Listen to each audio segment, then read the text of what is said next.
We've all seen videos where theists assume the position of certain non-believers, and I always think it would be easier to just ask them what their point of view is, rather than make assumptions. So when a theist has actual questions for atheists, I like to give them an answer. It just makes for much easier conversations in the future.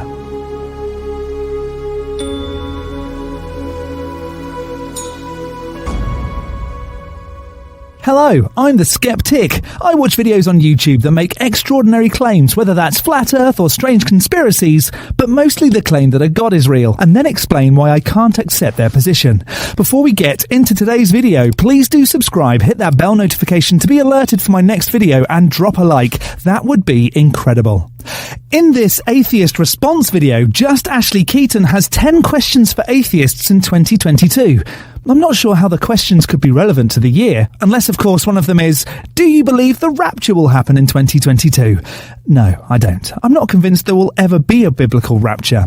As always, the link to the original video is in the description. What's going on, guys? This is Ashley Keaton, reporting for duty in the flesh. How art thou? I have 10 questions for atheists, agnostics, and people who believe in a higher power but don't, for some reason, want to call it God. Oh, great. I'm definitely one of those. Here we go. First question. Does objective evil exist? I'm just waiting on you to answer the question. Does objective evil exist? It's a difficult one to answer without definitions. You'd have to be careful that there isn't a subjective emotional reason to be against the objective evil proposition. It would be better for you to define what objective evil is to you, and then I can agree or disagree that whatever it is you're defining exists or not. Number 2. Can you define objective evil for me? Wouldn't it have been better to have made this question 1?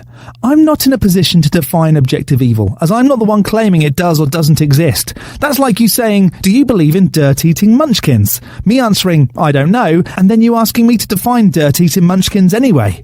If you want to know my position on something, define it for me first, rather than trying to catch someone out. Number 3, and this one's my favorite.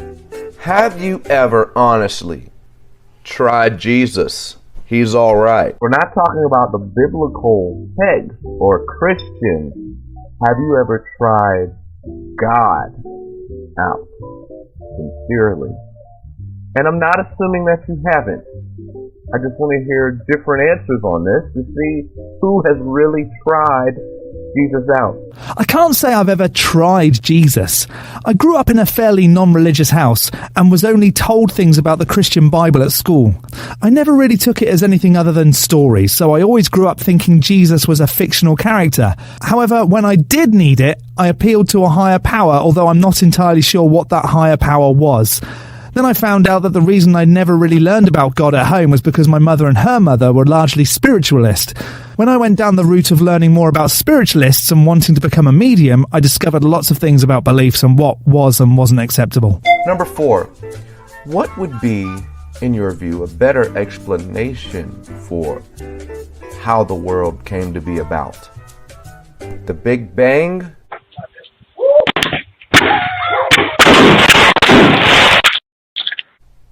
Or God? What makes the most sense? Logically, consistently, theoretically, cosmologically. Throwing words out like that doesn't change the answer. The Big Bang Theory, which may or may not be better described as the Big Bounce, gives the most interesting and well-reasoned explanation for how the universe came to be. But you asked about the world. After a few billion years of the universe being around, and I say a few, but I mean like 13 billion years, gases and dust finally succumbed to a gravitational pull around our sun and formed the Earth. There is at least good evidence to support Big Bang Theory. If it wasn't the Big Bang, the automatic next answer isn't a god. It could have been anything if that was the case. But if the only two options are Big Bang Theory and a god, and I have to choose... What makes the most sense?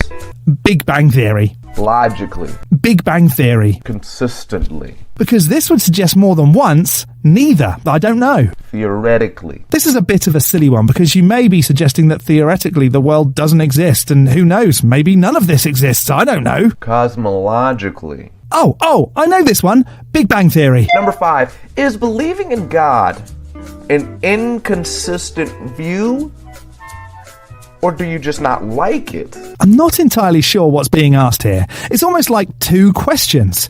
Is believing in a God inconsistent? I don't know. People believe consistently. Does that make their belief true? I'm not sure. If they could point to some evidence of a God that convinced me, then maybe we're onto something.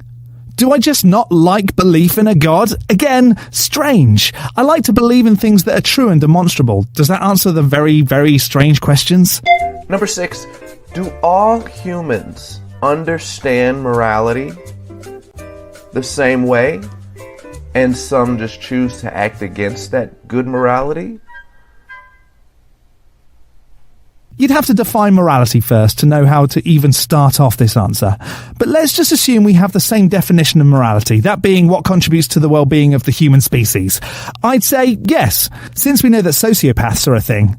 But also, people can be brainwashed into doing bad things. Just look at certain cults. And number 7, how can we know who is right? How can we possibly know who has the correct answer? This is easy. I know I'm right, but hold on, let me explain.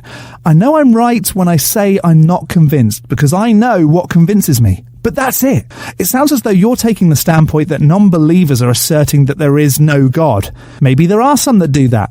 But are you right? I'm not convinced of that, though I'm not saying you're wrong. You're making a claim that there is something, and I'm asking you to show me with evidence. Until then, I'll say I'm not convinced, but that I am right in my assertion that I'm not convinced. Number 8, and I know the answer to this question, but I want to know your answer. Does the Bible speak for every person who calls themselves a Christian? Let me explain. You have certain people that act ungodly, in my view, and do some things that I would say God never told them to do. That say they're Christian, that believe in the Bible. There was actually something brought up the last time I did 10 Questions for Atheists, and someone responded, and they said that a lot of Christians worked with Hitler, and, a lot of Catholics, and those are not Christians. But that's my view. What would you say? Let me calm down.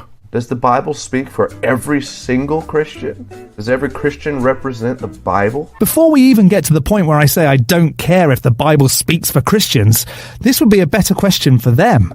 I don't care if the Bible does or doesn't speak for them, or if they interpret the Bible in certain ways, since it's never been demonstrated that the Bible is actually the word of a God, other than the book saying it is the word of a God, which shouldn't be how you reach the conclusion that it is, and that's coming from a floating circle. Since it's not been demonstrated, why should we even care what it says? How people use a book to guide how they live their lives is up to them. Is that right or wrong? I guess that depends on the actions they're taking. But there are other, better books that don't suggest owning people or killing people of specific sexualities. 9. Is murder against the innocent wrong? And why? You could turn all of these questions to me, and I don't mind giving my answer. But please do not dismiss the question. Why would you single out the innocent here? Murder by definition is wrong. The unlawful killing of someone is wrong. The wrongful killing of people, innocent or not, is wrong. I'm not sure if that was a trick question. Number 10, what is your confirmation and foundation for truth? Reliability in the examination and re-examination of what it is that's being suggested. Basically, can you see that X is true by observing that X is true in reality over and over? At least that's one way. All right, guys, those are my 10 questions. Have fun. I'm so excited to see the answers that you come up with. I tell you, I'm thrilled. And most importantly, God bless y'all. Which one? Seriously though, I'm not sure what all of those questions had to do with being an atheist. Not one answer got us any closer to knowing if there is or isn't a God. But it's still good to get out there where folks stand. How would you have answered these questions? Let me know in the section below. I'm going to skeptic these questions as answered, though not getting us any closer to a God existing. Thanks to all those folks that have joined me so far on Patreon. Second tier and above perks will start to be rolled out as of February. Feel free to become a tick of some sort. The link is in the description. And don't forget to hit the like button and subscribe if you haven't already. From me, the Skeptic, stay safe, keep thinking logically and ask questions. Skepticism is the first step towards truth. See you next Saturday.